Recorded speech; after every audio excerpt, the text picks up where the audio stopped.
ఆంధ్రప్రదేశ్కి మోదీ ఆక్సిజన్ అన్నారు నారా లోకేష్ గారు.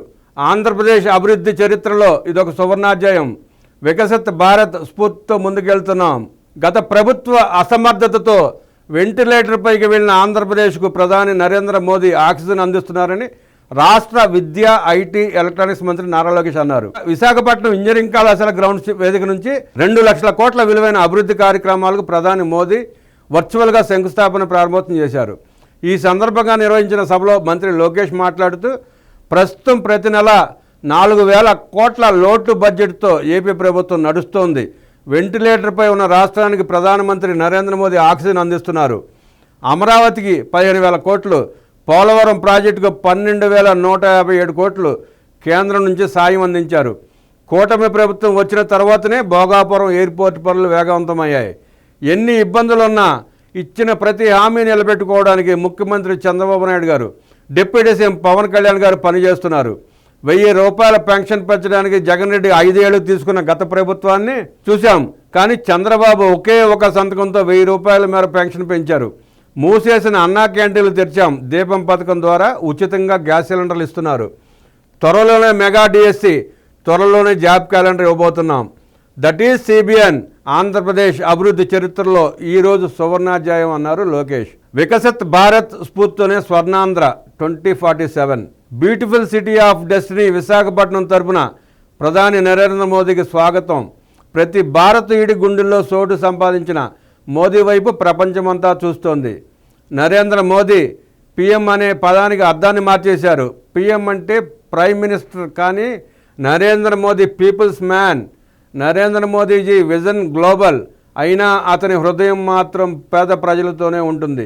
నమో అంటే పేదవాడి నమ్మకం, పేదవాడి భరోసా, దేశానికి ధైర్యం, పేదల చిరునవ్వు, మహిళల ఆత్మ గౌరవం, యువత భవిత, అన్నదాత కళల్లో ఆనందానికి ప్రతిరూపం మోదీజీ.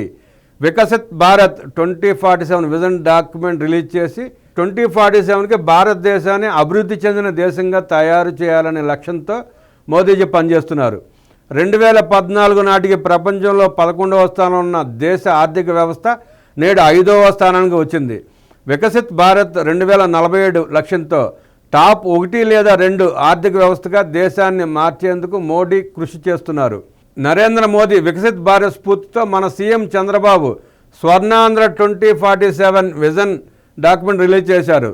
దిమాగ్ ఉన్నవాడు దునియా మొత్తం చూస్తాడు. చంద్రబాబు విజన్ 2020 అంటే ఎంతోమంది నవ్వారు, వెటకారంగా మాట్లాడారు. కానీ ఇప్పుడు హైదరాబాద్ వెళ్ళి చూస్తే ఆయన విజన్ 2020లో చెప్పిన ప్రతి మాట నిజమైంది. వ్యవసాయం, విద్య, వైద్యం, పరిశ్రమలు, renewable energy, sports, airports, sports, ఇలా అన్ని రంగాల్లో నిర్ణీత లక్ష్యాలతో ముందుకు వెళ్ళడమే స్వర్ణాంధ్ర 2047 ముఖ్యోద్దేశం అని లోకేష్ అన్నారు. స్థిరమైన ప్రభుత్వాలు కొనసాగితేనే అభివృద్ధి ఈరోజు చరిత్రలో నిలిచిపోతుంది. రాష్ట్ర దశ దిశ మారే ప్రాజెక్టులకు ప్రధాని నరేంద్ర మోదీ శంకుస్థాపన చేశారు.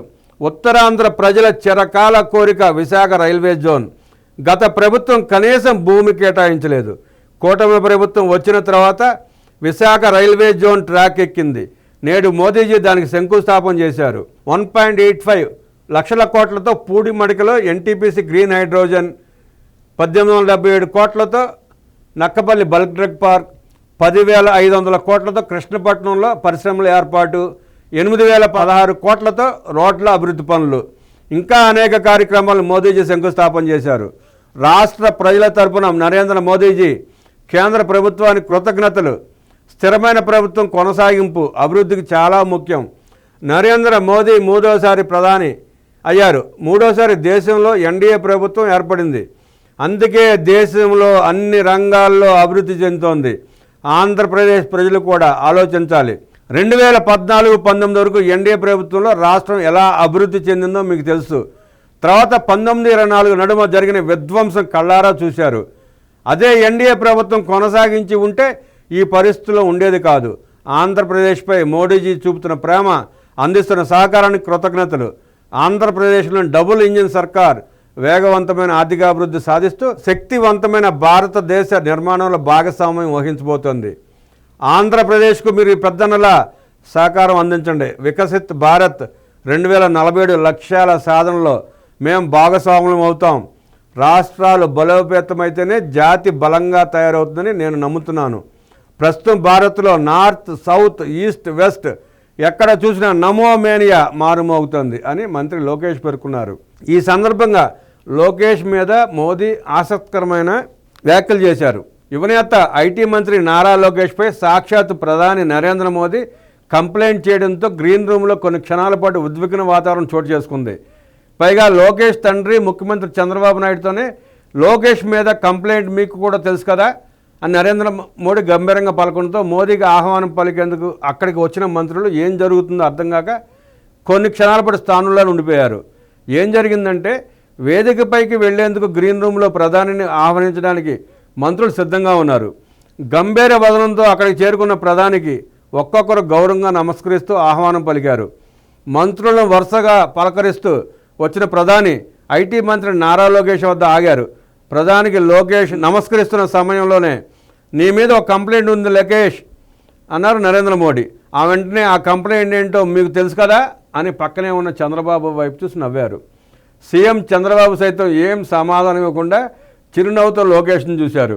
అర్థం కాని సంభాషణల మధ్య ఏం జరుగుతుందో అంతు చెక్కగా మిగిలిన మంత్రులు సైలెంట్గా ఉండిపోయారు. ఆహ్లాదం నుంచి గంభీరంగా మారిన వాతావరణాన్ని ప్రధాని మోదీయే చలబరుస్తూ ఎన్డీఏ ప్రభుత్వం ఏర్పాటై 6 నెలలైంది, ఢిల్లీ వచ్చి నన్ను ఎందుకు కలవలేదు అని చిరునవ్వుతో లోకేష్ను ప్రశ్నించడంతో వాతావరణం ఒక్కసారిగా మారిపోయింది. క్షణాల్లో తేరుకున్న లోకేష్ ప్రధాని మోదీకి సమాధానం చెప్తుండగా లోకేష్ భుజం తడుతూ ఫ్యామిలీతో వచ్చి ఒకసారి నన్ను కలువు అంటూ ఆప్యాయంగా ఆహ్వానించారు. అటు ప్రధాని నరేంద్ర మోదీ సింప్లిసిటీ, ఇటు లోకేష్ మీద కురిపించిన అనురక్తి వెరసి అందరి ముఖాల ఆనందం వెలువరిసింది. త్వరలోనే వచ్చి కలుస్తా సార్ అంటూ ప్రధానికి లోకేష్ వినమ్రంగా సమాధానం ఇవ్వడంతో కొన్ని క్షణాల పాటు లోకేష్తో సంభాషించి ప్రధాని మోదీ ముందు కదిలారు. అటు లోకేష్, ఇటు చంద్రబాబు మొహం మీద చిరునవ్వు సన్నగా కదలాడింది.